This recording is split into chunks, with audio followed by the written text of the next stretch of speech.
And so with that, we'll get started. You'll get to see my messy screen for a second as I pull this up. There we go. So I'm Shanna. I'm the CEO and president of the LA Metro Chamber, and I'm really glad that you guys are joining me this morning. I think most of us are figuring out how to work from home in new ways.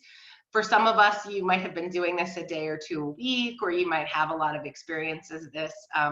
For others, it's a big learning curve. And just in terms of my own experience, prior to coming on at the chamber, I ran my own business for 6 years out of my home. I had a full office and a full conference room, but I also had a bedroom steps away and a family at home.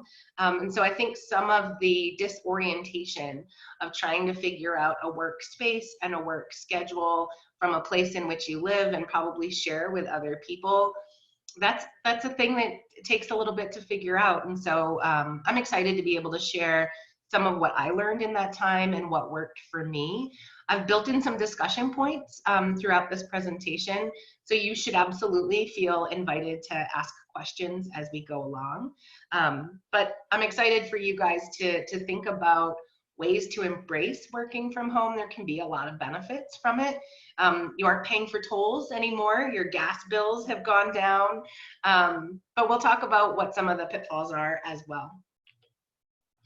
So this is one version of a new work environment. I don't know how many of you brought home your multiple monitors or your really nice workstation, but realistically, this might be a little more what your workstation looks like at home right now. I think finding some combination that works for you and your home is going to be a trick. And so what we want to talk about is really what you need in your work environment and kind of the different tiers of being able to achieve that. So each of these are kind of set up from like ideal to realistic. You know, not all of us are privileged enough to have a whole other room to dedicate to work. Sometimes you're set up on the coffee table in the living room and people are working around you. And so we're going to talk about this both in terms of what's ideal and what's realistic. In terms of what's important for your new work environment, it's really helpful to have a defined and separated space. In a perfect world, it would include a door like I have over here and your own room. That's just not something most people have laying around in their house, particularly now when you have maybe more people home than normal. And so think about it in terms of if you can get a room, that's fantastic. If you can get a corner in a room, something that really allows you a physical space, that's great. You can get yourself a wall, a chunk of wall that's yours. Do that. Some of the ways that I've defined spaces in my various work environments, and you know, my last work home space absolutely had a big 12-person conference table and its own separate office with a big window and a gorgeous view of the outside. But my first home office in that same building was a closet with a window about this big in the top corner and a desk that was shoved into the back. And behind me was where everybody put their shoes and their coats as they came into the home. And I worked like that for a year and a half. So I understand that it's not always going to be ideal. Even in that environment, things that worked for me was a physical desk space, whether that is a TV tray or something a little bit larger, a side table, but something that says this is my workspace and it doesn't have the gaming system on it. It doesn't have the pile of crafts or hobbies on it. It's really dedicated specifically to your work needs. You can carve that out with a small rug. You can carve that out with a good tablecloth on a piece of the table that's yours, something that visually gives you and your household members a cue that this is your workspace. And as we struggle to kind of carve out workspaces in this new environment, literally having something visual that identifies where you're working from can be a really helpful way to go about that. Let's talk about the work essentials. Depending on what you were able to bring home or what you have access to from your workspace now, you've got a workstation and you should be thinking about the height and size of that, the chair that you're using, and the ergonomics. So at this point, I think we've all recognized that your working from home isn't going to end tomorrow, and it's not going to end next week, right? We're going to be in this for at least a month. It's really important that you pay attention to your body and your own physical needs. You know, depending on the workspace you're in, you might have even had an ergonomics team come in and check out and make sure that the wrist height of your keyboard was great and that your mouse was within reach and that the monitor is right here at your eye height. Those are things that still matter. You need to have a chair that you can sit in, if it's an exercise ball, but you still want to be able to sit back. You're going to be going through full work days in this physical workspace. You really need to tend to how your body feels in your work environment. So do the best you can in matching up the right height with the chair for your desktop or your countertop. If you're working on something lower and you're sitting on the floor, make sure that you're using a pillow that raises you up off the floor so that you're not typing like this. It will hurt you, and you've got a little while ahead. So you've got to take care of your body. You're in this for the marathon. Think about your workspace really being built for you in that way. I'm 5'2", I'm really short. And so one of the things that I've had to do was I actually put a small board underneath my desk so that my feet touch something and don't just dangle, which is my life story, when I'm sitting in my chair at my workspace. You could do that with a couple of books propped up, but pay attention to the fact that your knees are at a 90-degree angle and that they're in line with your hips. That matters where you're sitting. You want to make sure that your keyboard is at a 90-degree angle from your elbows as your arms kind of rest gently to your sides. And if you can do it, your laptop can be propped up if you're not using a monitor, but you want the screen that you're viewing to be lined up with your eyes, the top of the screen. So think about these physical adjustments that you can make. You'll get a sense of what's working for you or not because you'll know where the ache is.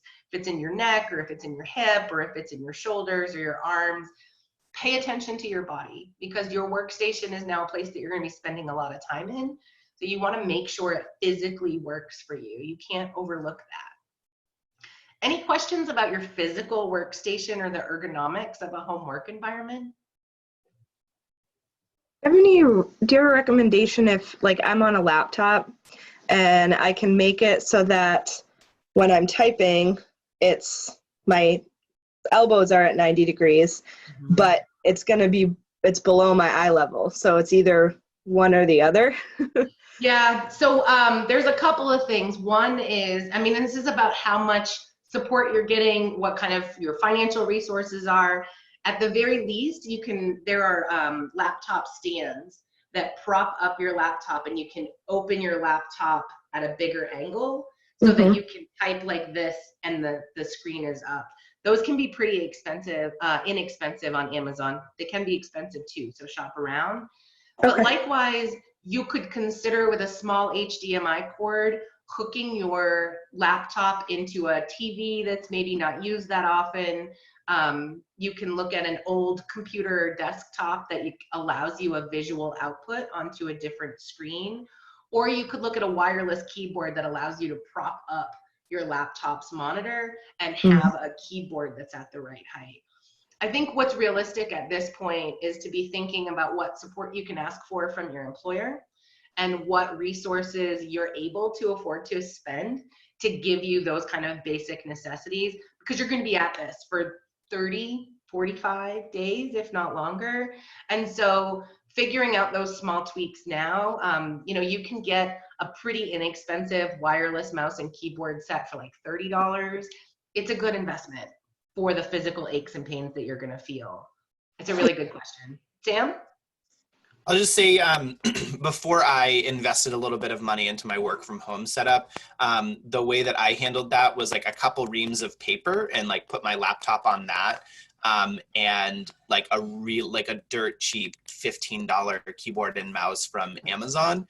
And that worked pretty well until I was working from home pretty consistently. And then I put a little bit of money into a work from home setup, but that's like in a pinch.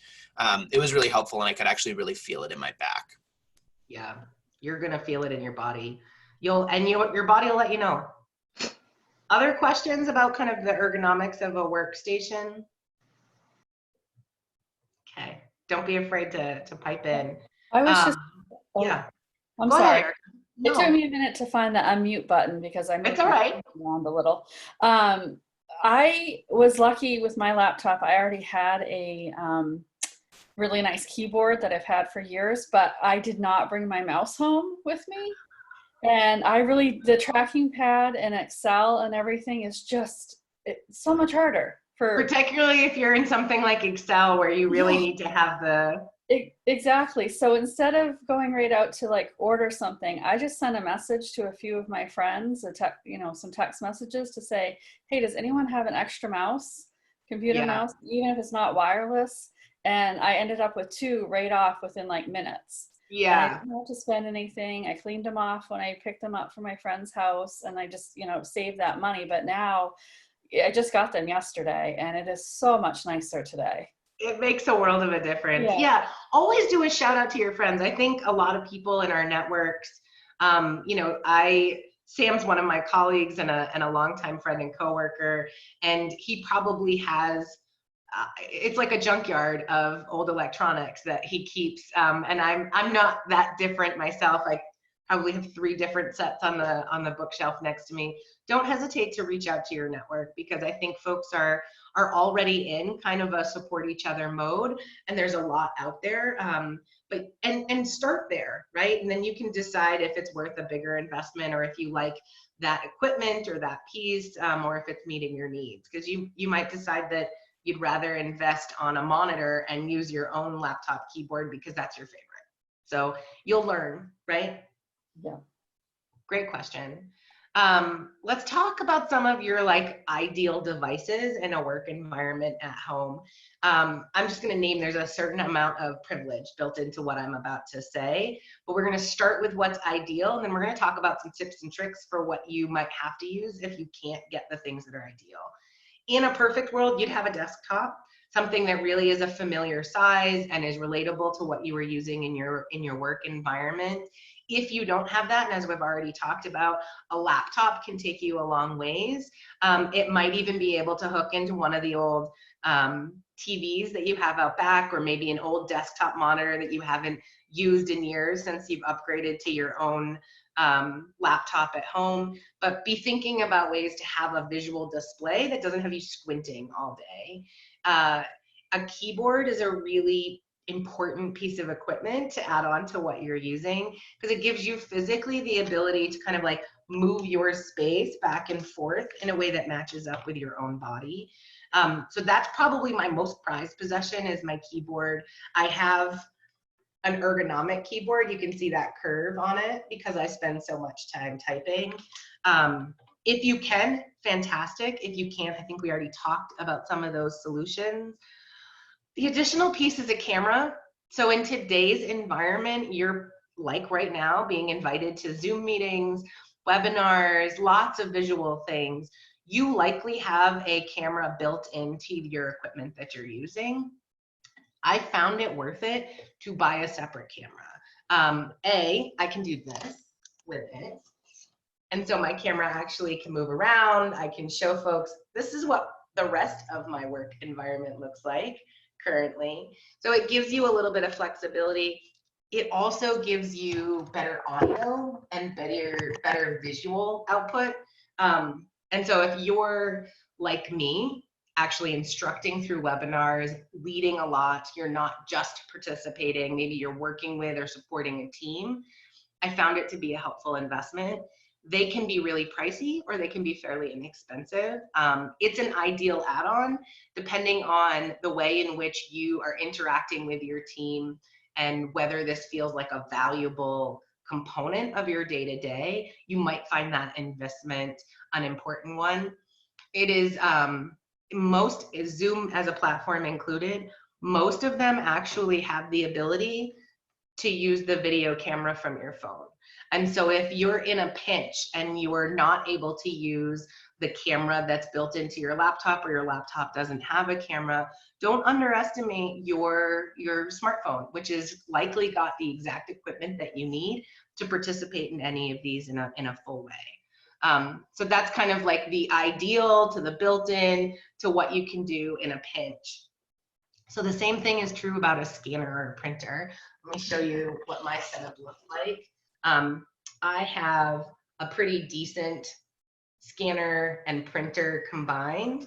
Not printing a lot of things these days. I think our paper industry, aside from toilet paper, is going to have an interesting turn from what we're going through now.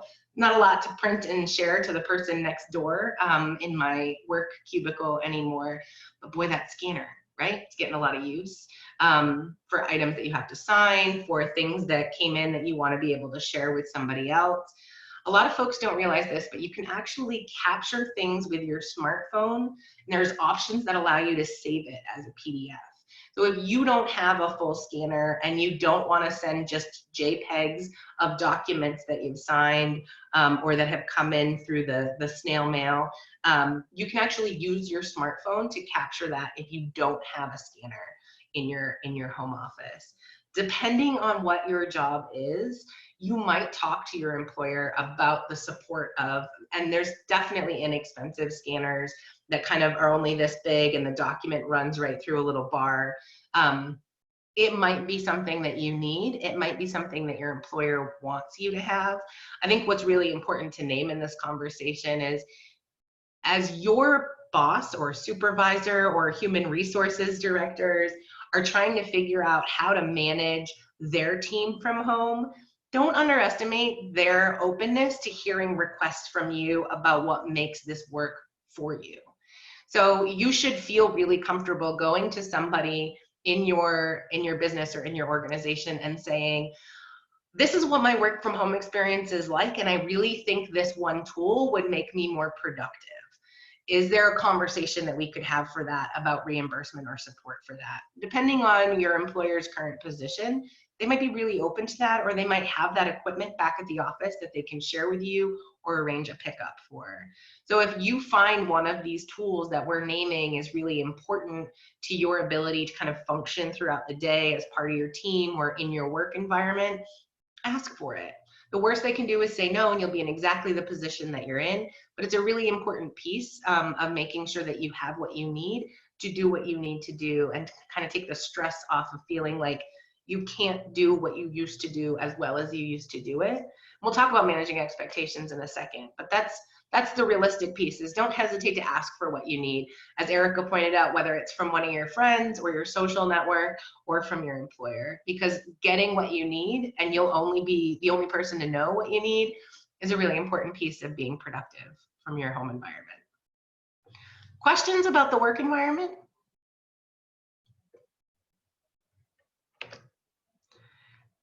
None? Any discussion about what's working for you in your physical space or what's not?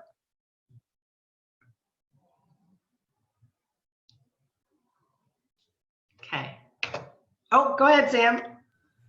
So what I can say is I have been through this kind of process a couple of times in the last year. And so I was working from home for a short period of time before I joined the chamber. And that's when I put a little bit of money into my work from home setup. I was also on the heels of grad school. And so when I say put a little bit of money into my work from home setup, that was a relatively small amount compared to some of the other money that folks have put in.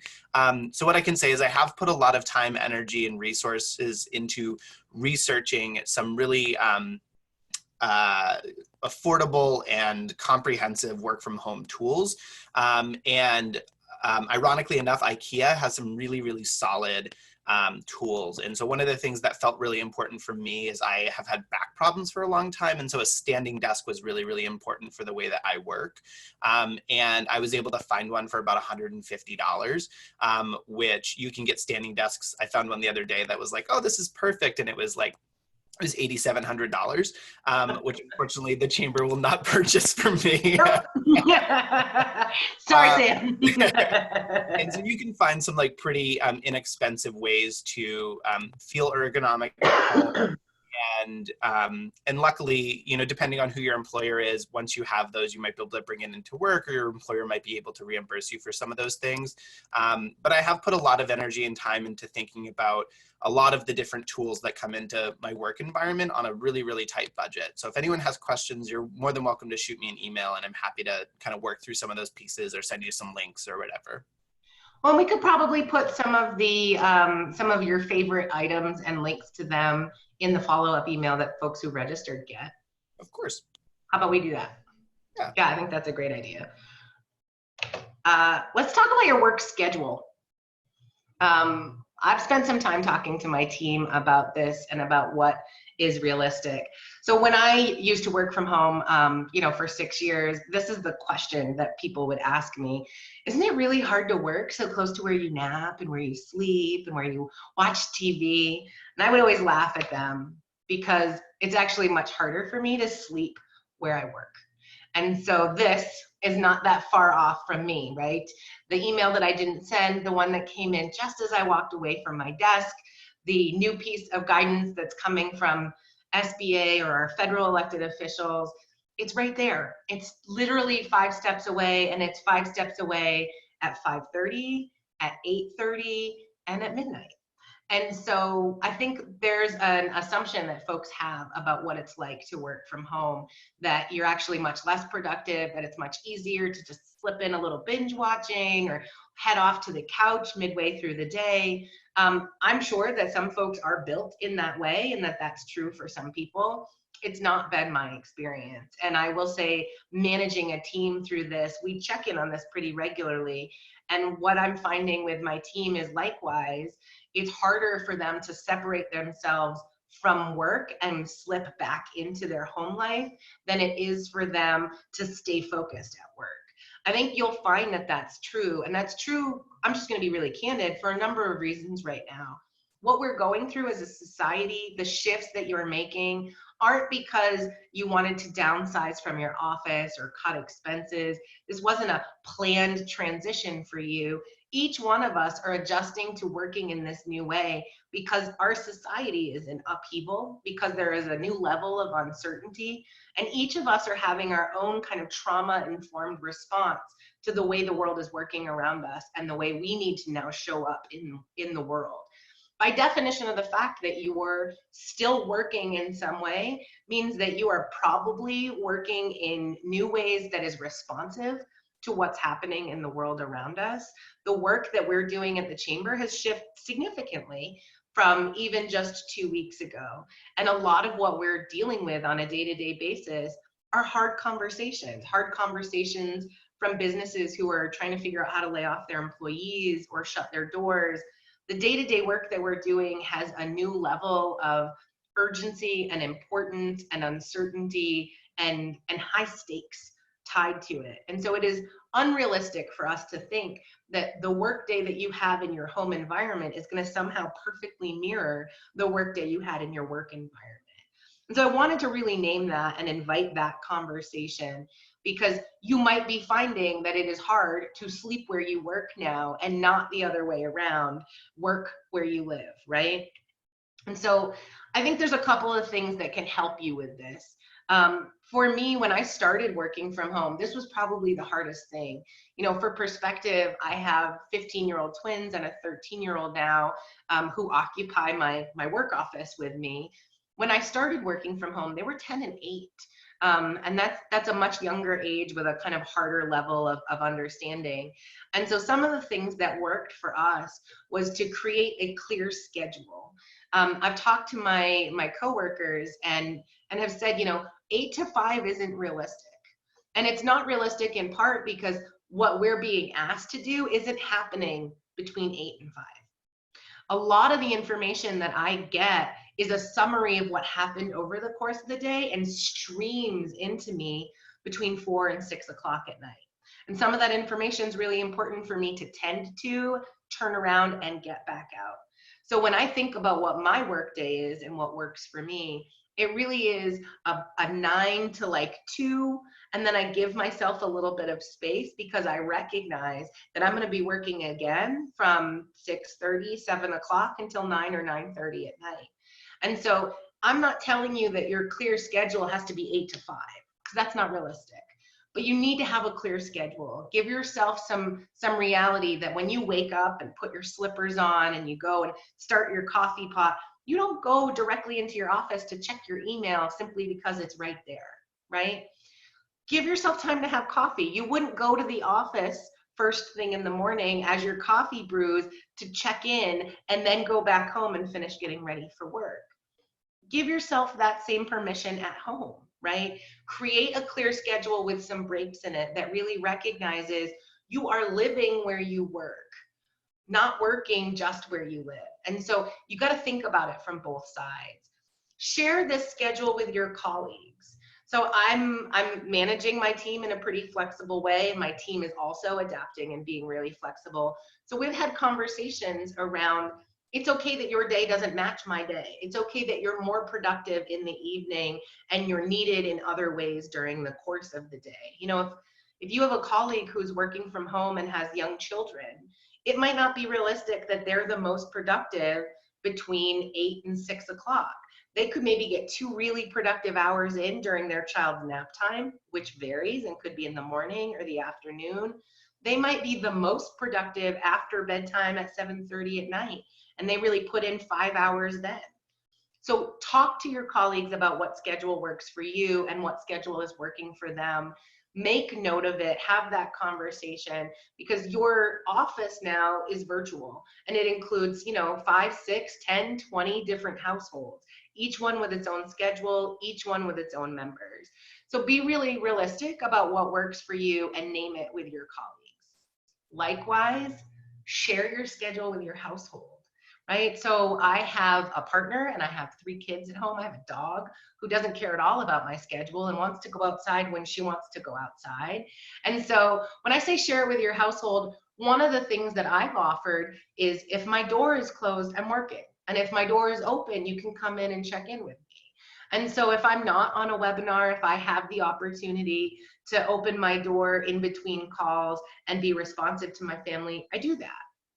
But they also know really clearly if the door is closed, I'm at work.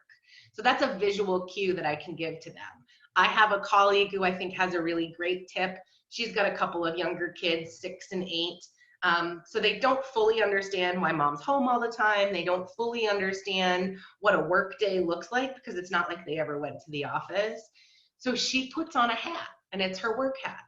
And so if she's wearing a specific hat, at any point during the day, they know they have to give her space or ask permission to interrupt. If she's not wearing the work hat, she's able to be accessed pretty easily. And so it doesn't require a room. It doesn't require a door. It's a clear way to communicate with your household, whether you're focused and working or not, right? And if your workstation is doing double duty for your evening hobby of finally arranging all of your digital photos, or it's really important to give nonverbal and visual cues to whether you're working or not in that same physical space. Does that make sense? Okay. Be forgiving to yourself and to others. You're not going to get a productive 8-hour day in. You're not. You might maybe 3 weeks from now or 4 weeks from now, but right now you're adjusting not just to the new way in which you're working, you're adjusting to the other demands that society and your family and your household puts on you. I'm hearing from lots of folks that they're physically tired, they're physically drained, that it's harder to stay focused. Those are really normal responses that a human and a body has in a time of trauma. And that is what we all are going through collectively together, and we're all dealing with it in individual ways. And so I just really want to name, it is okay that you aren't doing things exactly like you did before. Forgive yourself of that. Create realistic expectations about what you can or can't do. Set goals for the day about the tasks that you'll tackle or about the time in blocks that you'll set aside. Like, I'm going to go for an hour and a half and I'm going to take a screen break for 15. But be forgiving to yourself and others. In the same way that you need to make space for yourself, your colleagues are going through this too. Your family members are going through this too. be forgiving to them as they interrupt you, or as they ask a lot of questions, or as they don't understand why you're working from home. Be firm and give them clear reasons, give them your schedule, but also be forgiving that it's not all clear or easy or understandable, and we're all making sense of it together. Does that make sense? Okay. Set realistic expectations. You still need to eat. If you were at the office at some point during the day, you would either get up from your desk and go to the fridge or the microwave or the coffee shop down the street to pick up a sandwich. Maybe you didn't do that and the person across from you would say, you need to go eat today, right? You still need to do that. Your body still needs fuel. You need a mental break, not just from the screen, but from the content and from whatever news alerts you're getting on your phone while you're trying to stay focused during the day. So give yourself some realistic expectations of taking a break for lunch, stopping during your dinner meal with your household and your family. Give yourself realistic expectations that you are human and you need to fuel your body. You need to step away from work the same that you would do a quick 10-minute brisk outside walk while you were at the office. You can still do that. It's important to still connect with the fresh air and the environment and still abide by all the social distancing guidelines. You can and should do that. And just because you're working from home doesn't mean those things have changed. It's still good advice. It's still a helpful way to be productive, to fire different corners of your brain that you're activating. You need to take that time, which is also about movement. So not only physically outside, but you can do some basic stretches in your work environment. Most of the day when you're huddled over your desk, you're really pulling your shoulders together. One of the most useful ones is to try to stretch your arms together behind you, and it'll open up your chest and your shoulders. So even if you're insistent upon staying at your desk, take a couple minutes to just do some of those stretches, right? Because if you aren't moving your body and you're really sedentary, you're moving from a spot at this desk feet away with no commute to your couch or to your dinner table, your body really isn't changing position much, and that's going to wear on you as well. Questions about your new work schedule? Don't forget you're on mute. I know for myself, I don't do this at work, but I found it necessary to do it at home. I moved my, those big exercise balls that you have. Yeah. I moved mine that I always used in the evening to stretch. I moved it actually into my office. And so I'm not sitting on it at the moment, but when I'm not on video, I often use that for a portion of my day as my chair. And it's really made a difference in how I feel at the end of the day and how my back and hips in particular feel. So anything you can do to kind of help move around, I have found very helpful. You can do core work while you're on. I mean, you can literally just move your hips back and forth, which is something my chiropractor taught me to loosen up my lower back. I have an old back injury.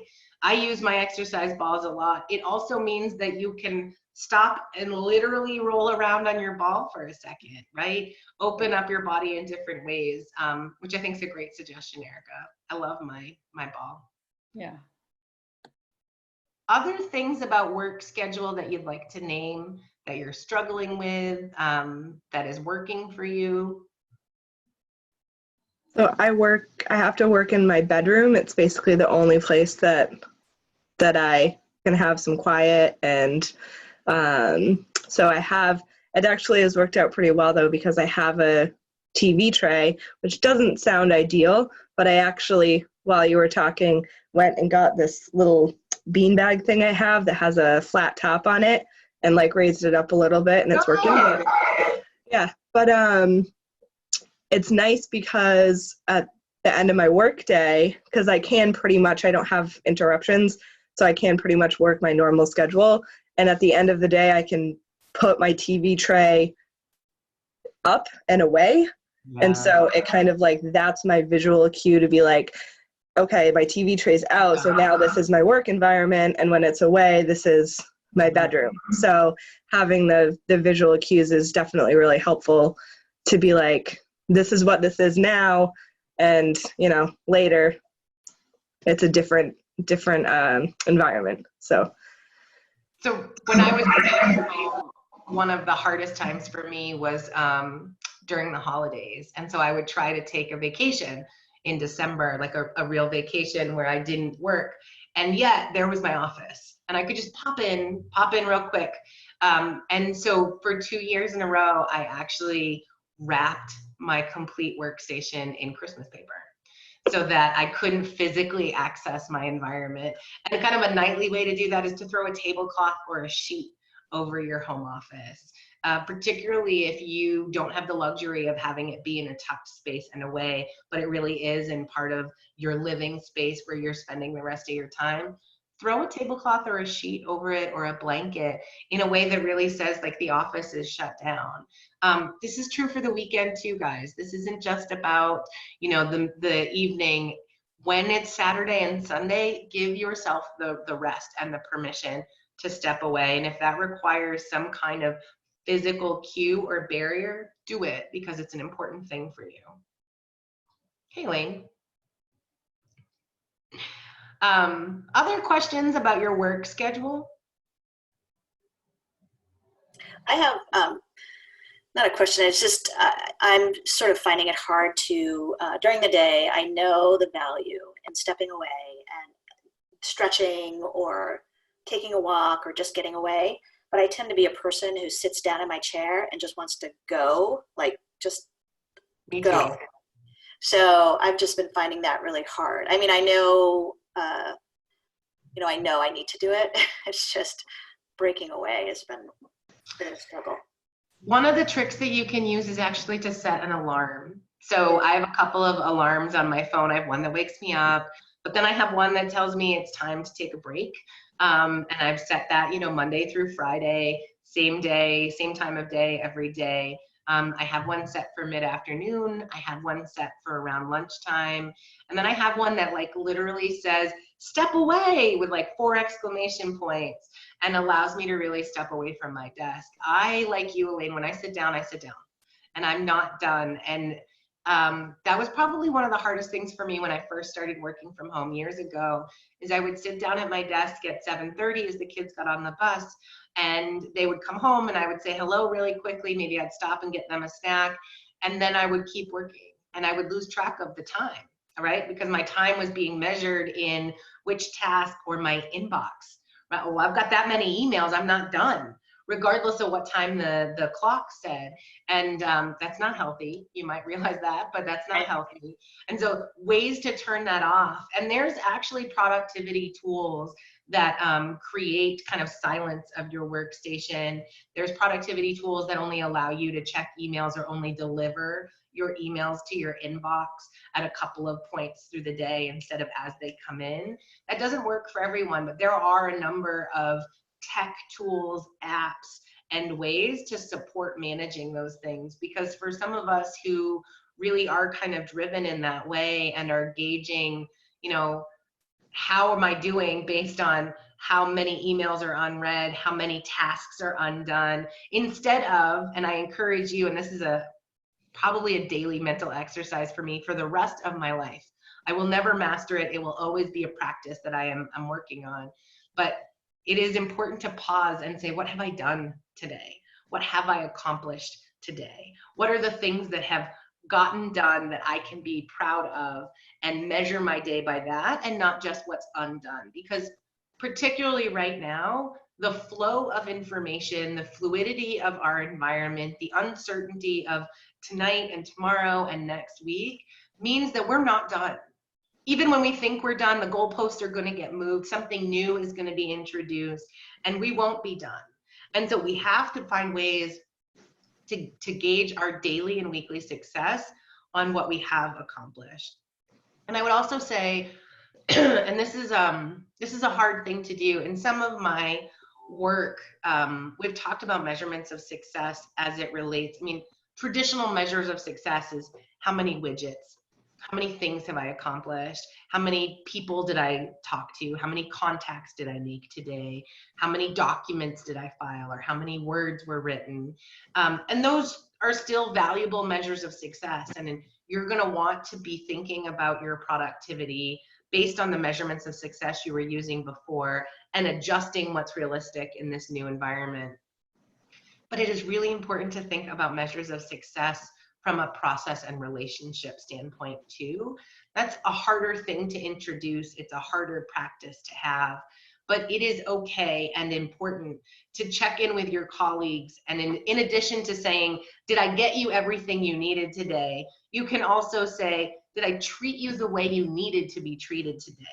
That can be a measure of success. You can check in with yourself and with others along these relationship components or these process components that really acknowledges kind of the three-legged stool of what success is measured by. Because there's, hard metrics, quantitative metrics, but there is also process and relationships in addition to results.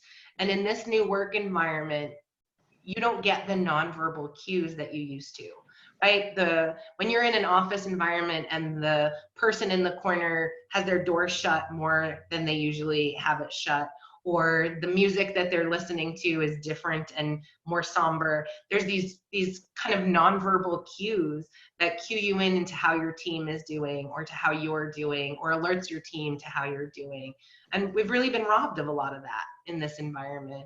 So it's important as you work with your colleagues to communicate what you need from them, right? Hey guys, today is a really project focused day for me. And so I'm gonna be off of email for 4 hours while I tackle this Excel sheet or this grant or whatever. And so in those 4 hours, if you really need something, if there's something in my inbox you need me to review, text me to let me know. Otherwise, I'm gonna be in my project. Communicate what you need to others and give yourself that space and that permission. Likewise, invite that conversation. Whether you're overseeing a team or you're a participant and contributor in a team, ask for what you need, but ask others what they need. How is this working for you? Is my communication method working for you? Do you not want me to text you? What's the best way for us to adapt to this new environment? And assume that you don't know it all, and assume that everyone might have some portion of the full solution and you'll only figure it out together.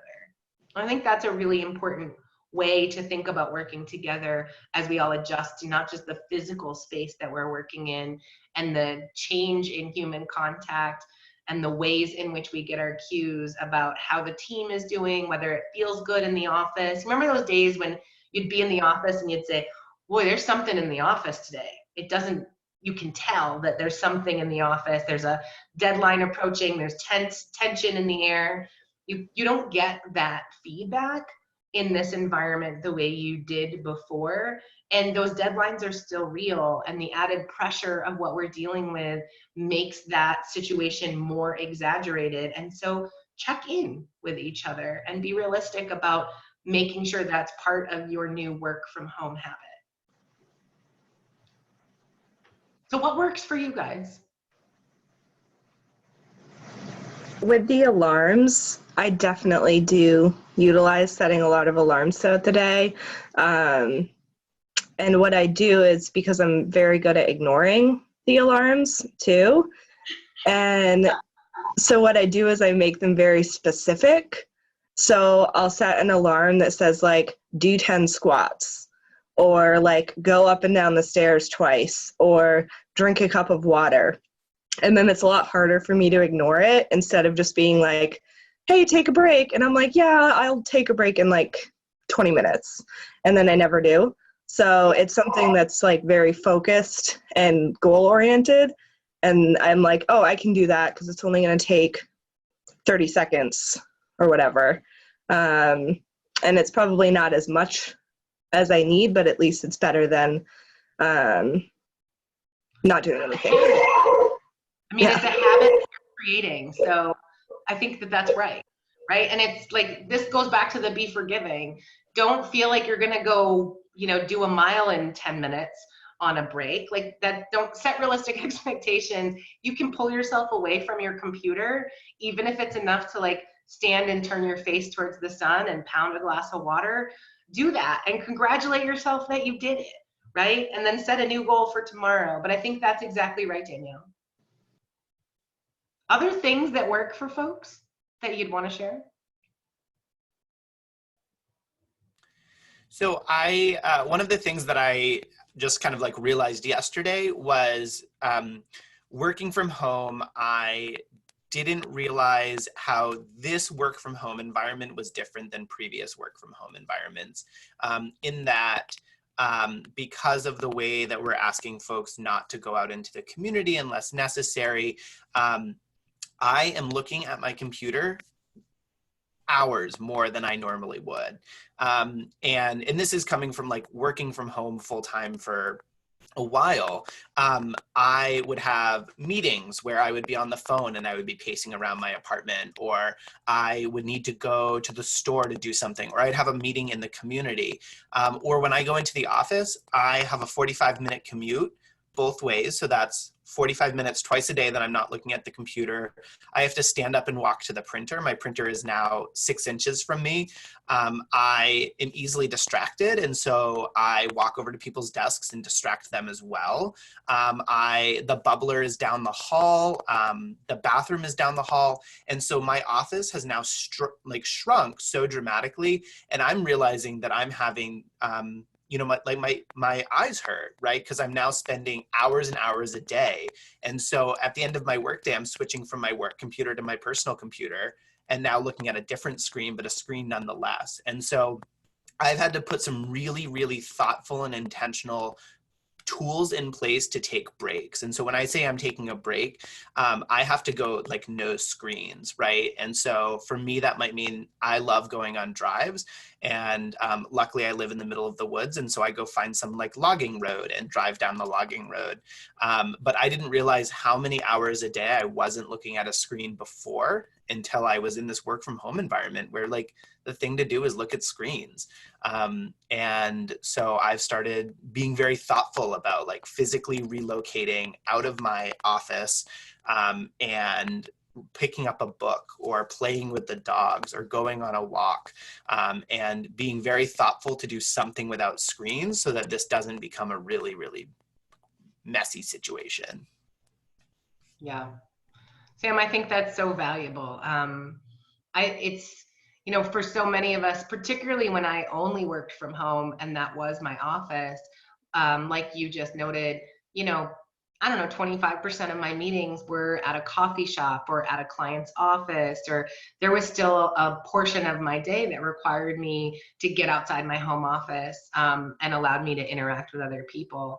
And that's something that we're just doing in different ways now, and we have to be intentional about doing. And it's interesting because it was just like this. It was Zoom. I was using my home office last night, but I had a social hour with some of my closest friends, right? We absolutely each poured ourselves a glass of wine. We cheersed our glass of wine together. There is a emotional and human isolation component intentionally, very well designed for the right reasons and for public health and for each of us, that we're all making a commitment to as we work this way. But it doesn't mean that you won't find value, both from a productivity and from a personal standpoint, in connecting with people outside of work. I don't know if this is true for many of you, but my life at the chamber, we have a lot of committee meetings. And those committees are times in which, the 10 or 15 minutes before the agenda starts and people are filtering into the room is when you say like, how's that going? Or, you recently did a name change. How's that working over at your office? Where you actually get this kind of like peek inside how other offices and workplaces are doing, whether the tax season or the summer season or the event season is playing a role in their day-to-day life and how that looks. And we've been robbed of that. Right? Half of the rooms that we come into in this Zoom environment, you're on hold before the room starts, and then you're quiet and muted until the presenter is ready to present. And so we actually had a committee meeting last week where we found that it was the first time we had communicated with somebody outside of our business and outside of our household. And it's really important because you and your colleagues know what you're doing inside your work environment, and you and your family members know what you're doing inside and just outside your home. You have no idea how other people are living or coping, how other offices are adjusting or adapting. And there can be some really great information in that. So find intentional ways to connect with people other than your colleagues and household members and family members. Because in the same way, have you ever been in a meeting or in a conversation at a coffee shop or even out with friends when something that they said released the juggernaut in your head, and all of a sudden you had an idea about how to address this problem at work or this problem in a project, and it came to you from this really unexpected place of inspiration? We're robbing ourselves of those opportunities to think differently because we are literally in these little spaces or these little tiny boxes on our screens. And so set up your own Google Meet, set up your own group FaceTime or Facebook Live, and connect with other people who are colleagues or peers or friends that give you the opportunity to glimpse inside someone else's life and how they're just living and coping right now. Because those are the spaces that we'll find new answers and that we can innovate ourselves in how we're working and how we're living, that will allow us to not just survive this moment in time, but thrive in it. And that's, I think, what is next. Most of us have been in a rapid response mode. Most of us have been reactive, thinking about how to deal with the new mandate, how to deal with the new change, to deal with the new closure.